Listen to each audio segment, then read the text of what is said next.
dan 4 hal yang menjaminkan banyak rizki, bukan memudahkan rizki. Tolong Bapak Ibu hafal, 4 hal bukan menjaminkan rizki, bukan memudahkan rizki, tidak. 4 hal mendatangkan rizki kemari. Dan 4 hal bukan Allah kasih kemudahan berarti kita berjalan mencari rizki Allah kasih, tidak. Bukan dikasih kemudahan, tapi di mana saja kita ada, posisi kita di mana saja, Allah datangkan rizki kepada kita. Yang pertama, qiyamul lail, salat malam.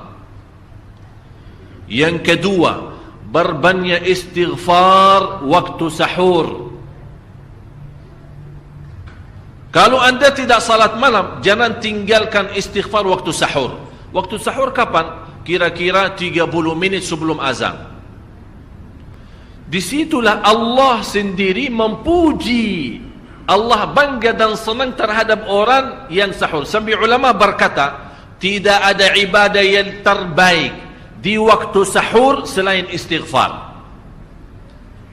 Jadi boleh baca Quran, boleh salat malam, boleh zikir, boleh apapun, tapi yang terbaik istighfar. Fokus hanya istighfar. Astaghfirullah wa atubu ilaih, termasuk istighfar Allahumma anta rabbi la ilaha illa ant, yang Bapak Ibu tahu sayyidul istighfar, yang terutama, yang paling luar biasa. Allahumma anta rabbi la ilaha illa anta khalaqtani wa ana abduka wa ana ala ahdika wa wa'dika mastata'at a'udzu bika min syarri ma sana'at abu'u laka bi ni'matika alayya wa abu'u bi dhanbi faghfirli fa innahu la yaghfiru adh-dhunuba. Ya Allah, kalau kita fahami doa ini luar biasa. Oleh karena itu kata Rasulullah, barang siapa yang membaca sayyidul istighfar, kemudian di malam hari dengan keyakinan dia meninggal habis baca istighfar, masuk surga. Masuk surga. Berarti ini salah satu doa yang menjaminkan dengan mudah masuk surga. Jadi 4 hal yang mendatangkan rizki, bukan kita mencarinya, dia yang datang kemari. Apalagi saat mencari lebih mudah. Qiyamul lail, salat malam. Tapi dalam bahasa, mohon maaf Bapak Ibu, dalam bahasa Arab disebut qiyamul lail, bukan salat. Tapi kalau diterjemahkan dalam bahasa kita salat. Tapi kenapa di situ qiyamul lail? Diberikan qiyamul lail, qiyam artinya berdiri. Berarti lama.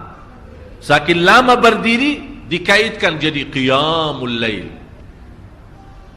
Qumil laila ya ayyuhal muzammil. Apa terus? Qumil lail, berdirilah saat malam. Berdirilah, bukan salatlah malam, tidak. Berdirilah malam hari. Itu dahsyatnya di situ berdiri. Qiyamul lail. Yang kedua, berbanyak istighfar. Yang ketiga, berbanyak sedekah. Sebenarnya bukan istilah berbanyak sedekah. Kadang-kadang orang bersedekah 100 juta, udah saya sudah bersedekah 100 juta. Bukan itu. Bukan yang dimaksud berbanyak sedekah itu dari sisi uang itu banyak atau sedikit, bukan. Yang dimaksud rahasia sedekah, ta'ahudus sedekah, istiqamah bersedekah. Istiqamah. Itu tidak menjadi masalah besar maupun kecil, itu tidak menjadi masalah. Karena bagi Allah tidak ada artinya besar maupun kecil, kita tidak memberikan kepada Allah. Karena Allah Maha Kaya. Tapi rahasia sedekah itu kita terus menerus sedekah. Siang, pagi, malam, pagi, besok, terus minggu depan. Tidak pernah berhenti. Setiap ada kesempatan selalu kita membawa sedekah. Itu namanya ta'ahudus sedekah. Ta'ahud kalau dalam bahasa sebuah janjian. Seolah-olah kita ada kontrak kerjasama antara diri dengan apa? Dengan sedekah. Itu kata ta'ahud, ahad, berjanjian. Saya berjanji. Seolah-olah ada berjanjian antara kita dalam sedekah. Jadi tidak boleh terlepas dari berjanjian. Seolah-olah kita menghormati berjanjian. Bagaimana menghormati? Kita terus kerjasama. Kita beri, Allah ganti berkah sedekah. Kita beri lagi, Allah ganti masih terus. Kita beri, masih Allah terus ganti. Itulah dahsyatnya sedekah. Jadi Bapak Ibu, jangan nunggu hari tertentu, bulan tertentu, malam tertentu kita bersedekah. Jangan. Setiap kita merasa ada berita baik, ada berita maupun ada berita buruk yang menyakiti perasaan kita, di rumah tangga kita, anak kita, suami kita, istri kita, apapun, langsung segera sedekah. Disitulah rahasianya. Ikatkan seolah-olah kita sudah membuat perjanjian antara diri dan sedekah. Dalam segala hal, hal senang maupun hal tidak, hal bahagia maupun hal sedih, hal bangga maupun hal lagi menghadapi kesusahan, kesulitan, selalu sehat dan sakit.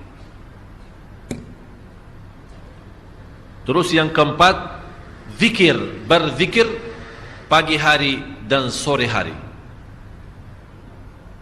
Berzikir pagi hari dan sore hari.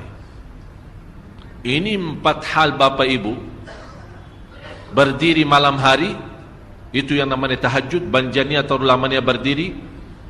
Berbanyak istighfar waktu sahur. Yang ketiga, berbanyak sedekah.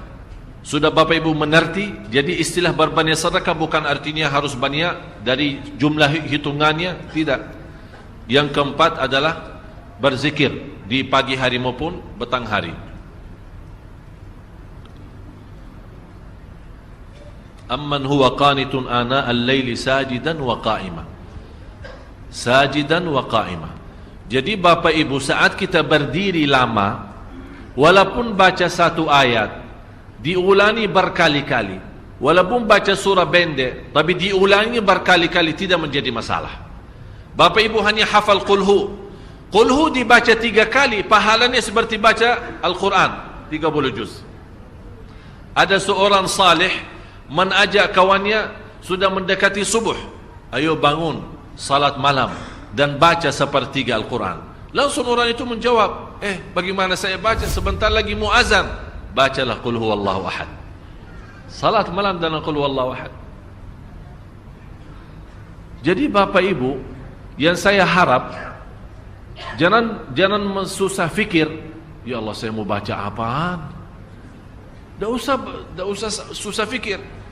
Baca dan nikmati, yang penting nikmati bacaan. Walaupun qul huwallahu ahad setiap hari. Kalau kita pusing baca, Allah tidak akan pusing mendengar. Malah Allah paling senang mendengar bisikan bacaan dan bisikan doa kita malam hari. Allah paling senang mendengar bisikan doa munajat kita malam hari. Itu luar biasa.